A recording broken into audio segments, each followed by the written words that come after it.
began to reform my life by being more careful, reading the Quran, trying to keep the traditions, of course, ritual and everything else that was required. But you know what happened to me?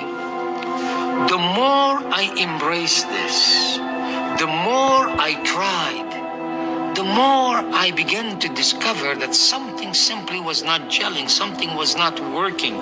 Was the problem just me? Was it that I wasn't doing it right? I began to look at others. I began to look at anyone who called himself a Muslim, whether he called himself a fundamentalist or he called himself a failure.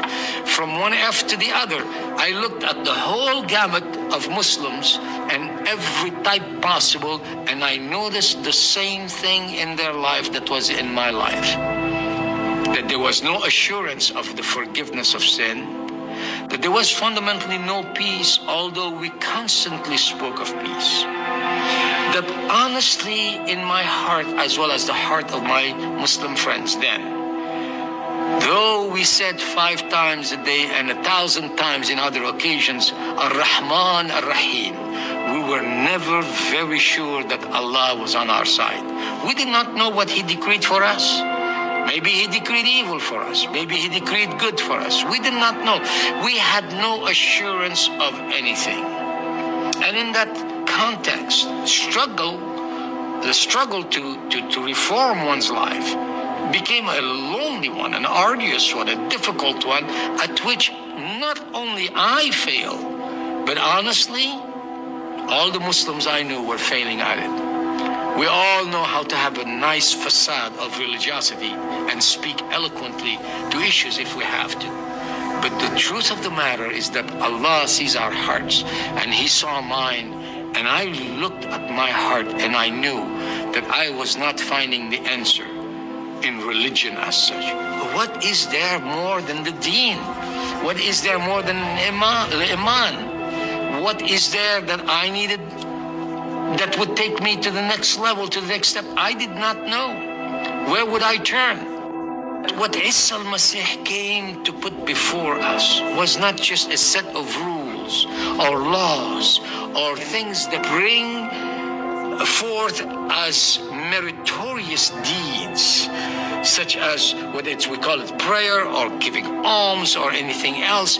He came to teach us that beyond religion we needed relationship, and relationship cannot happen between us and Allah to be in the true peace and the true Islam and the true Salam.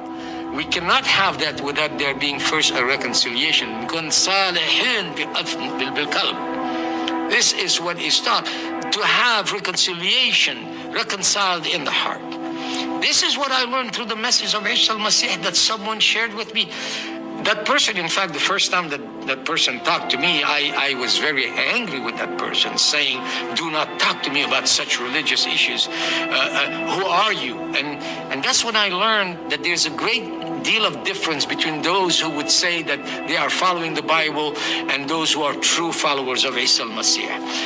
The man talking to me was a true follower of Isa al-Masih. I remember the first time that I heard someone give a khutbah about the Injil, and the man that was preaching that word, I shall never forget how he held up that book, the Bible, that comprises all of the holy revelations of Allah, from the Torah to the Injil, and began to say Allah is the one who gives promises and keeps them, and He is the one who assures us that we can count on what He says. That was a comforting word for me, because he was saying that there are things that Allah says that cannot be simply trifled with, that give actually reassurance. For I grew up in a system where I was never sure if Allah was truly for me. I was taught that Allah is closer to me than my jugular vein. But when I went to the Quran to read that, I found out that this is not speaking about a tender, loving nearness to me, but that it was a warning to those who actually were not being obedient. So I was in fear rather than at peace. That day, among the promises that I heard, was the one that is given to us in the book of Acts, in the 4th chapter, that says to us أن تحت السماء وفوق الأرض لا في غير اسم من بعد اسم عيسى المسيح اللي بيخلصنا. That is, there is nothing, no other name under heaven and upon this earth that has been given whereby we can be saved. But that if we believe, He will forgive us. That He is the one who did give His life as a ransom, the sacrifice that Allah provided. That belief pierced my heart. It wasn't something I was looking for. I wasn't thinking. And thank God, this was not an invitation for me, so to speak, to switch religions. That's not what it's about. It's not about religion. It's about reconciliation. This is the message of the gospel of the